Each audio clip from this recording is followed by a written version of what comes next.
Assalamualaikum warahmatullahi wabarakatuh.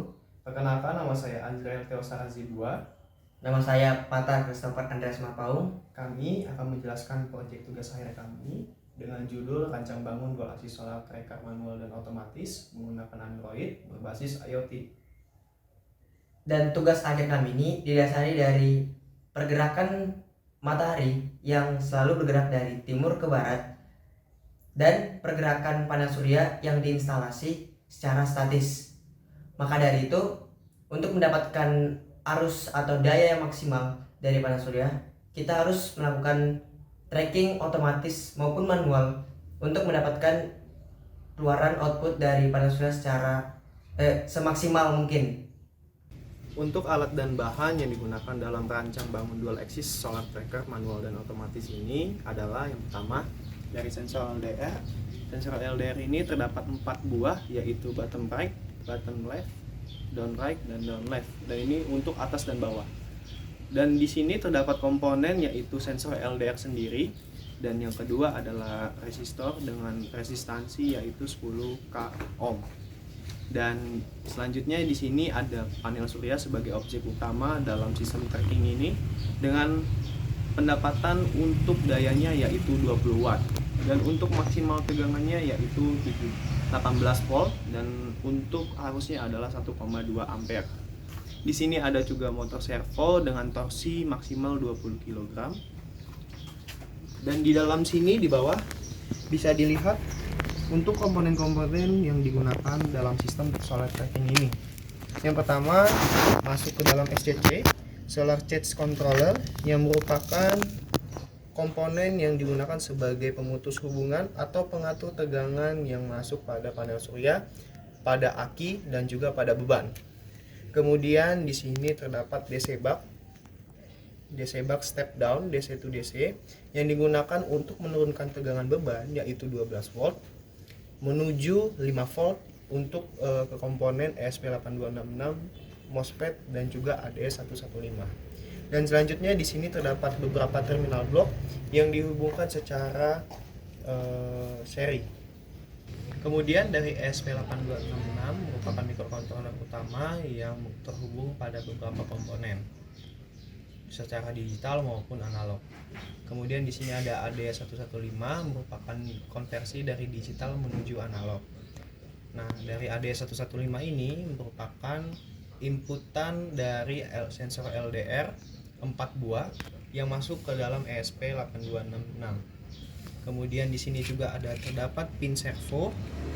Pin servo ini merupakan pin digital yang terhubung pada ESP yang dapat digunakan secara solar tracker manual menggunakan manual button. Kemudian dari sini juga terdapat untuk pin ke MOSFET. MOSFET ini sebagai saklar atau switch yang dapat memutus atau mematikan tegangan dengan objek yaitu menyalakan atau mematikan lampu. Kemudian di sini terdapat servo bawah yang digerakkan secara azimut atau kiri kanan horizontal. Kemudian di sini ada saklar. Saklar ini merupakan komponen yang dapat menghidupkan atau mematikan semua sistem di dalam kotak ini. Kemudian di sini juga ada baterai aki yang digunakan sebagai penyimpan tenaga listrik yang dialirkan dari panel surya menuju aki, dan juga aki akan memberikan tegangan kepada beban yaitu kepada komponen dan juga lampu. Kemudian di sini terdapat 2 buah lampu dengan daya yaitu 5 watt dan juga tegangannya yaitu 12 volt. Oke, sekarang di sini akan ada sistem solar tracking secara otomatis. Di sini posisi matahari berada di atas pada jam 10. Nah, di sini bisa terlihat secara otomatis, tidak digerakkan sama sekali dengan manual button, bahwa arah matahari pas dengan arah panel surya, mengikuti arah penerimaan sensitivitas dari intensitas cahaya LDR. Oke, saya akan menjelaskan aplikasi dari Solar Tracker. Di sini kita dapat melihat ada icon aplikasi. Kita buka, lalu muncul splash screen. Lalu di sini pada halaman utama terdapat 3 button, menu controlling, menu manual dan otomatis, dan about.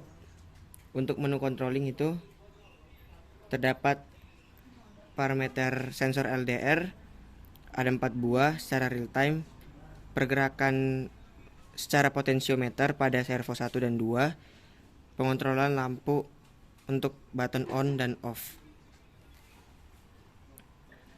Untuk menu manual dan otomatis di sini terdapat tombol on dan off, yaitu dimana kalau kita menekan tombol on secara otomatis dan off secara manual. Lalu di sini terdapat menu about. Oke, kita akan menggerakkan servo secara manual dengan menu controlling.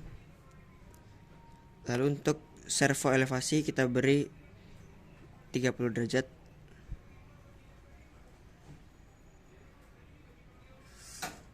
Nah, dapat dilihat pergerakannya 30 derajat. Lalu 60 derajat.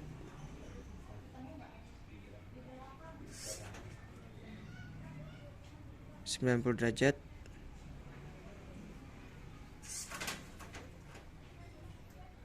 120 derajat.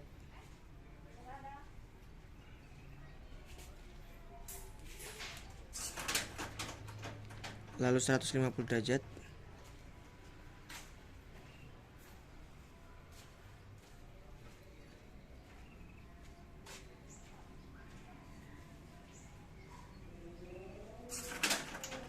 Dan yang terakhir 180 derajat.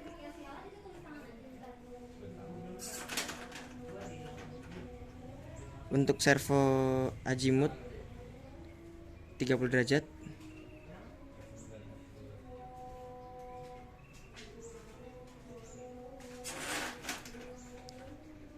Enam puluh derajat.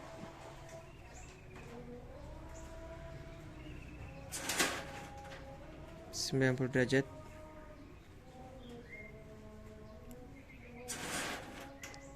120 derajat.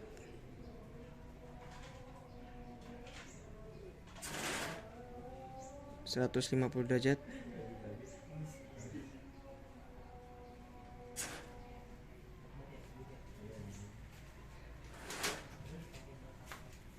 Dan yang terakhir 180 derajat.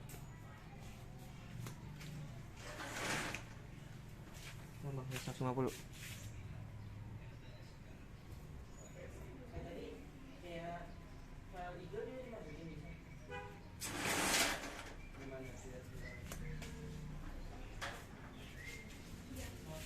Nah, di sini 150 derajat.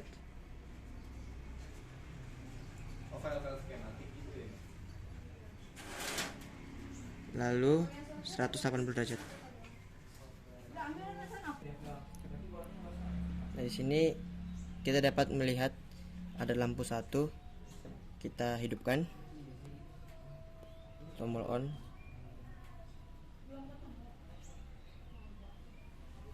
Lampu satu menyala. Lalu kita matikan.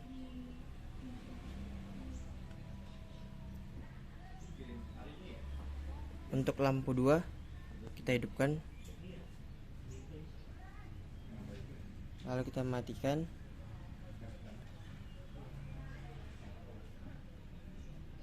Oke. Sekian dari proyek kami. Wassalamualaikum Warahmatullahi wabarakatuh.